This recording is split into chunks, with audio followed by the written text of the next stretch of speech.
Assalamualaikum warahmatullahi wabarakatuh. Perkenalkan, nama saya Inka Sabila, NIM 4120070, kelas Usul Fikih B Ekonomi Syariah. Video ini dibuat dengan tujuan untuk memenuhi nilai ujian akhir semester mata kuliah Usul Fikih. Dan di video kali ini saya akan sedikit menceritakan mengenai materi Usul Fikih. Yang pertama, mengenal Usul Fikih. Fikih dalam bahasa berarti faham dan tahu, baik itu benar-benar faham, setengah faham, atau sedang-sedang saja. Sedangkan secara istilah yaitu mengetahui hukum-hukum syariat dari dalil-dalil hukum terperinci dengan cara istihlal. Dan tingkat pengetahuan manusia yang tertinggi yaitu fikih. Tingkat keyakinan terhadap apa yang kita pahami itu ada 4, yaitu yang pertama al-wahm atau dugaan dengan tingkat kebenarannya di bawah 25%, yang kedua ada asyak atau ragu, yang ketiga ada al-ghon atau dugaan kuat dengan tingkat kebenaran 75%, dan yang keempat yakin dengan tingkat kebenaran 100%. Dalam yakin sendiri terdapat 3 tingkatan, yaitu ilmu yakin, baru tahu, ainul yakin, sudah melihat, dan hak yakin, sudah dilaksanakan. Usul fikih. Menurut kaum Syafi'iyah, usul fikih yaitu memahami dalil-dalil fikih secara ijmal atau global, dan cara mengambil manfaat atau cara mengeluarkan hukum-hukum dari dalil-dalil tersebut, dan keadaan mujtahid, keadaan orang yang mengambil hukum atau merumuskan hukum. Jadi disebut global karena ada hukum, sumber hukum, dan cara menggali hukum. Sifatnya deduktif. Sedangkan menurut Malikiyah, Hanafiyah, Nabilah, usul fikih yaitu kaidah-kaidah yang menjadi perantara yang mendatangkan istimbat hukum untuk menggali hukum-hukum dari dalil-dalil perinciannya. Sifatnya induktif. Objek kajian usul fikih yaitu menetapkan dalil-dalil untuk hukum dan tetapnya hukum dengan dalil-dalil.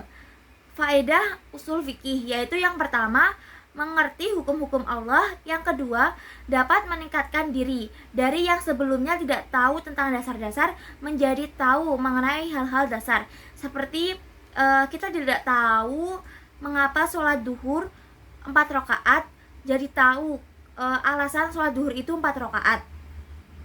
Kaidah usul fikih. Kaidah usul fikih itu dari mana sih? Kaidah usul fikih itu dari Al-Quran dan As-Sunnah, ilmu tauhid, ilmu bahasa Arab, dan ilmu matik atau ilmu logika. Materi selanjutnya yaitu mengenai hukum syara. Definisi hukum syara. Yang pertama, menurut usul fikih, hukum syara yaitu titah Allah yang merupakan tindak tanduk mukallaf dalam bentuk tuntutan, pilihan berbuat atau tidak, atau dalam bentuk ketentuan-ketentuan. Fungsinya yaitu sebagai aturan tingkah laku mukallaf. Yang kedua yaitu menurut ahli fikih, hukum syara yaitu sifat yang merupakan pengaruh atau akibat yang timbul dari kitab Allah terhadap orang mukallaf itu. Fungsinya sebagai dalil hukum yang sudah terperinci. Hukum syara dan pembagiannya yaitu ada 6. Yang pertama wajib, yang kedua sunnah, yang ketiga haram, yang keempat makruh, yang kelima mubah, dan yang keenam rukhsah dan azimah. Pembagian hukum syara yaitu ada 2, hukum ta'lifi dan hukum wad'i. Hukum ta'lifi yaitu titah Allah yang berbentuk tuntutan dan pilihan. Maksudnya hukum yang langsung mengenai perbuatan orang yang sudah mukallaf. Ada tuntutan pasti dan tidak pasti, dan ada pilihan memperbuat dan meninggalkan. Pembagian hukum ta'lifi menurut jumhur ulama itu ada 5. Yang pertama ijab, yaitu sesuatu yang harus dikerjakan.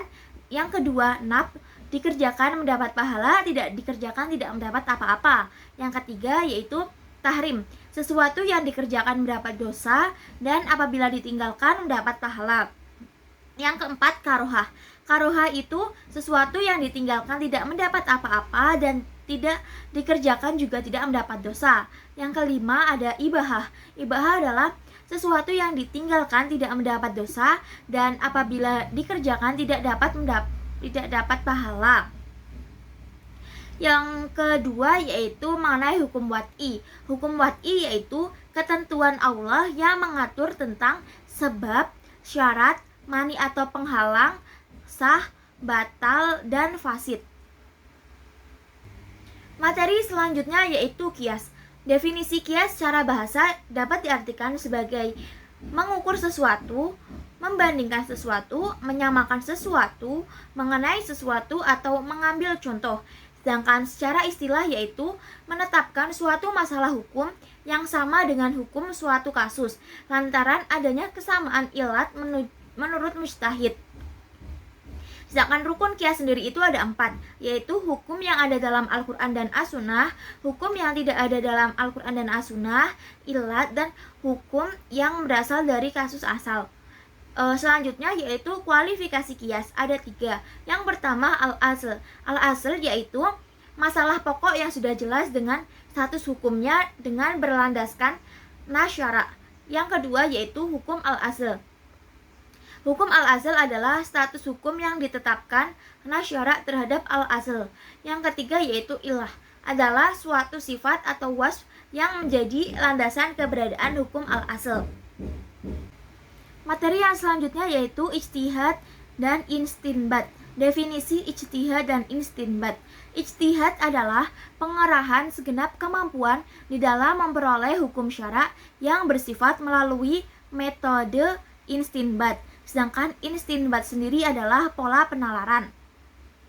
Objek ijtihad dan istinbat itu ada 4. Yang pertama yaitu masalah yang tidak punya landasan nas secara spesifik, masalah yang tidak punya landasan ijma', masalah yang punya landasan nas yang bersifat zanni dilalah, dan masalah yang punya landasan nas yang bersifat zanni wurud.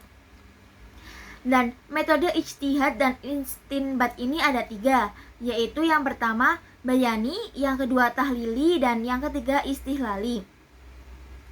Hasil atau produk ijtihad istinbat ini ada 4, yaitu fatwa atau opini hukum, yang kedua peraturan peradilan, yang ketiga kitab fikih, dan yang keempat peraturan perundang-undangan.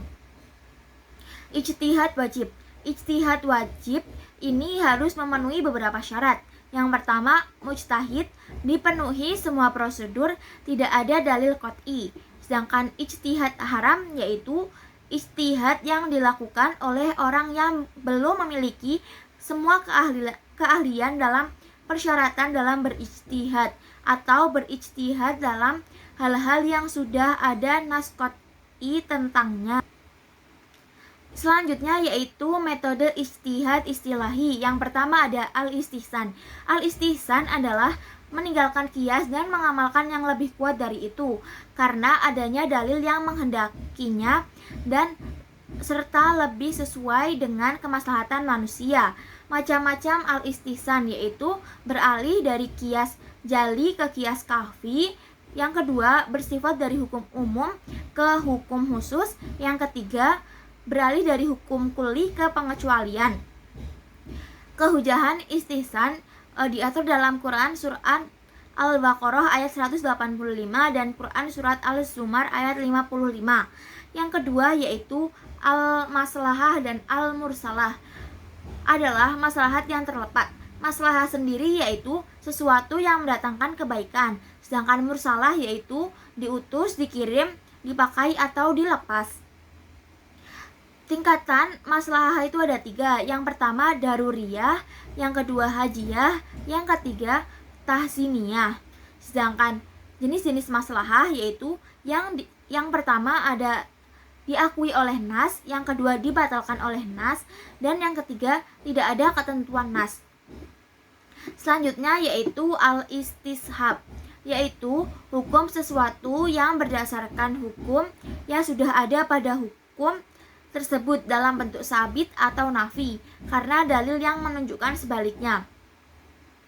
Selanjutnya yaitu sad al-darai. Sad sendiri berarti menutup, mencegah, dan zariyah artinya jalan ke suatu tujuan. Jadi sad al-darai adalah menutup jalan ke tujuan yang tidak baik. Selanjutnya Al-Quran dan Sunnah. Hakim adalah sumber dari hukum. Hukum apa yang bersumber dari hukum? Maksudnya merujuk atas pada perbuatan mukallaf. Mahkum fih adalah perbuatan mukallaf yang menyangkut hukum.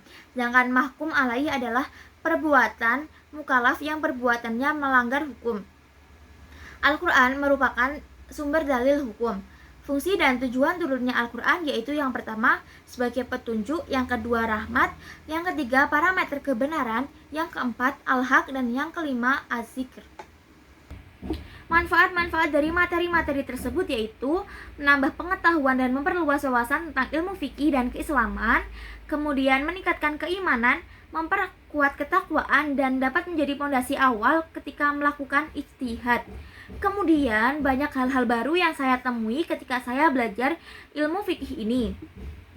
Seperti saya dapat mengetahui apa itu hukum syar'i sehingga dapat terhindar dari taklid dan bagaimana pembagian-pembagiannya, serta kualifikasi qiyas dan hukum mahkum bih dan mahkum alaih, serta materi-materi yang lainnya yang belum saya ketahui sebelumnya.